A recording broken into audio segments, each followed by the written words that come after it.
Travailler dans la production vidéo, c'est vraiment pas facile. Ce sont de longues journées de tournage, souvent des voyages, beaucoup de passion, mais aussi des vagues émotionnelles. Et c'est encore plus difficile quand vous avez une famille. Donc à travers tout ça, comment garder un équilibre afin de s'assurer d'atteindre ses objectifs de carrière tout en étant présent pour sa famille? Dans cette vidéo, je vous parle de comment j'arrive à garder un équilibre entre ma carrière et ma vie de famille. Pour une petite mise en contexte, j'ai une boîte de production vidéo et je suis basé dans une ville qui s'appelle Sherbrooke, au Québec, proche de Montréal. Je suis souvent en déplacement pour des tournages, très souvent à des heures non conventionnelles, et ça arrive souvent que j'ai plusieurs journées de tournage en dehors de la ville où j'habite. À côté de ça, j'ai une famille, j'ai une femme et un petit garçon qui a 1 an. Pour couronner le tout, en 2024, ma conjointe a décidé de changer de carrière et donc de retourner aux études, ce qui a rajouté une difficulté supplémentaire pour moi, parce qu'en plus d'être présent pour m'occuper de mon fils quand elle est au cours ou quand elle étudie, je dois atteindre mes objectifs de carrière, satisfaire mes clients, nourrir ma passion et faire rentrer de l'argent. Pour moi, la priorité la plus importante, c'est d'être présent pour ma famille. Des clients, ça va, ça vient. Je pense que tant que j'ai la motivation, je vais toujours trouver des façons d'évoluer dans ma carrière, que ce soit aujourd'hui, demain ou dans 1 an. Mais les moments avec ma famille, ils vont passer. Mon fils grandit, je grandis, ma femme grandit également. Donc c'est important qu'on puisse passer des moments ensemble et qu'on puisse créer des souvenirs. Je prends donc mes décisions de carrière en fonction de ma famille. Concrètement, qu'est-ce que je fais pour rester organisé? Quand ma conjointe a décidé de retourner aux études, je savais que ça allait être un bordel dans ma vie. Mais j'étais prêt à l'assumer. La première chose que j'ai faite, c'est que j'ai décidé d'engager un monteur vidéo. Il fallait que je puisse garder du temps pour gérer mes clients, pour aller chercher de nouveaux clients et que je sois présent sur mes tournages. Donc les seules choses que je pouvais déléguer pour avoir plus de temps, c'était les montages vidéo. Ensuite, j'ai orienté mon emploi du temps en fonction de l'horaire de mon fils. Évidemment, le matin, il faut que je m'occupe de lui et que je le dépose à la garderie. Quand je le récupère à la garderie le soir, il y a une période durant laquelle je dois être avec lui. Je dois jouer, être présent pour lui, m'occuper de lui pendant que ma femme étudie ou est à l'école. Auparavant, durant cette période, je travaillais, donc je faisais du montage et tout. C'est évidemment plus possible. Donc j'ai décidé que pendant cette période, j'allais faire du sport avec mon fils. Et c'est encore mieux en fait parce que c'est bon pour mon mental et c'est bon pour mon corps. Donc je pense que c'est une chose importante à faire, c'est de regarder votre emploi du temps et d'orienter les horaires que vous passez avec votre famille pour faire des activités qui vous font du bien et qui font du bien à votre famille. Après, c'est sûr qu'il y a des imprévus. Heureusement pour ma part, j'ai des gens autour de moi qui sont prêts à m'aider et à me donner un coup de main lorsque j'ai besoin de quelqu'un, par exemple pour garder mon fils si je suis en tournage et que ma femme a des cours. Je sais que c'est pas donné à tout le monde, mais voilà.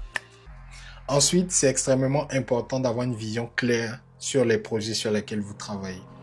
Au quotidien, personnellement, je sais exactement quels sont les projets pour lesquels j'envoie une soumission, quels sont les projets qui sont en pré-production, quels sont les projets qui sont en montage, en traitement sonore, couleur, quels sont les projets pour lesquels j'ai envoyé une première version au client et que j'attends des retours.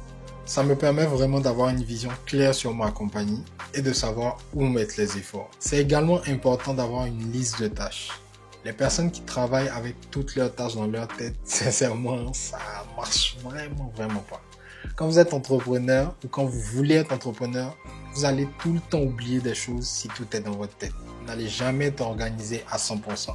Vous devez avoir une liste de tâches et commencer votre journée en sachant exactement ce que vous allez faire aujourd'hui, demain et après-demain. Ça vous permet d'avoir un visuel sur les tâches qui vous prennent le plus de temps et éventuellement de savoir quelles tâches peuvent être déléguées ou non. La dernière chose hyper importante dans l'organisation, c'est d'avoir un calendrier.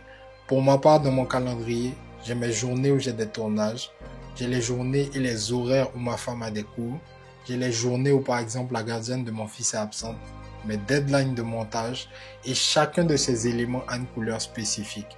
Donc quand j'ouvre mon calendrier, à travers les couleurs, je peux exactement savoir si j'ai des deadlines de montage qui approchent ou si à telle date j'ai un tournage. Je stocke vraiment rien dans ma tête, je stocke tout dans un calendrier.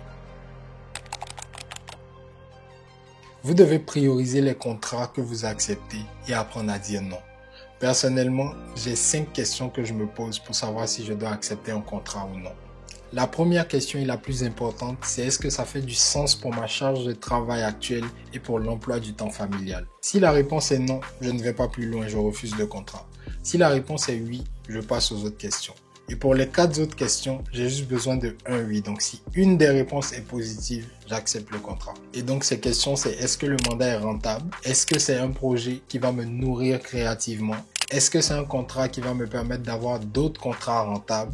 Est-ce que c'est une vidéo qui pourrait avoir un gros impact dans mon portfolio? Donc pour résumer, un contrat peut ne pas être rentable, mais avoir un gros impact dans mon portfolio.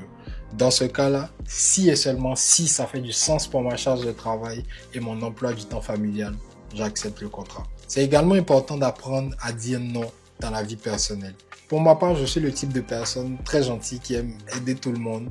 Mais la réalité, c'est qu'aujourd'hui, j'ai des responsabilités face à ma famille.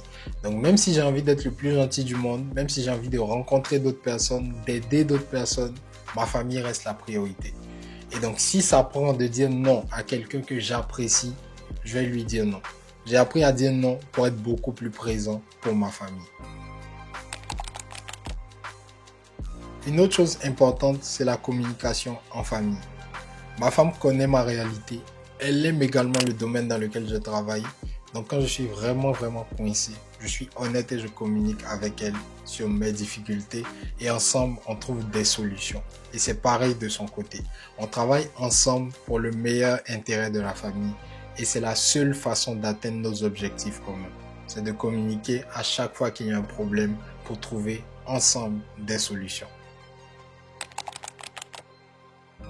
C'est extrêmement important d'être rigoureux dans ce qu'on fait. Lorsque vous avez une tâche dans votre calendrier, lorsque vous avez un montage à faire par exemple aujourd'hui, vous devez le faire.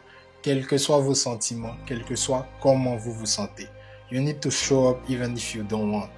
Si votre business fonctionne en fonction de vos émotions, vous n'irez nulle part. Vous avez l'obligation de faire le travail, que vous ayez envie ou non. Et c'est ça la rigueur. Vous devez également être persévérant. Ça m'arrive souvent d'avoir des tâches dans mon calendrier, dans ma liste de tâches en fait, que je n'arrive pas à faire aujourd'hui, ni demain, ni après-demain, mais j'abandonne jamais. En fait, c'est un éternel recommencement. C'est essai, échec, essai, échec, essai, erreur, puis finalement essai, succès. C'est de la persévérance. J'ai dit que j'allais faire quelque chose, je le fais. Et si j'échoue, je réessaye jusqu'à ce que je réussisse. Et c'est tout. Et je pense que c'est à chacun en fait de trouver la motivation et la passion nécessaires pour arriver à avoir cette rigueur et cette persévérance. Pour ma part, la foi joue un rôle essentiel dans mon équilibre vie de famille et travail. Étant donné que je suis croyant, j'ai tendance à croire en fait que tout va toujours bien aller. Et donc je m'éloigne le plus possible du stress. Lorsqu'il y a une situation négative ou une difficulté, j'ai de la facilité à me dire qu'il y a un Dieu et qu'il y a quelqu'un dans les cieux qui s'occupe de cette situation. Ça ne veut pas dire qu'il n'y a pas des jours où je me sens mal, mais quand ça arrive en général, le lendemain j'arrive à oublier et à passer à autre chose. Donc c'est sûr que pour moi, ça me facilite la vie et ça m'aide également à garder un équilibre mental. Donc voilà, pour réussir à équilibrer votre vie de famille et votre travail, vous devez connaître vos priorités, vous devez rester organisé, vous devez apprendre à dire non professionnellement, mais aussi personnellement. Vous devez communiquer avec votre partenaire et avec votre famille.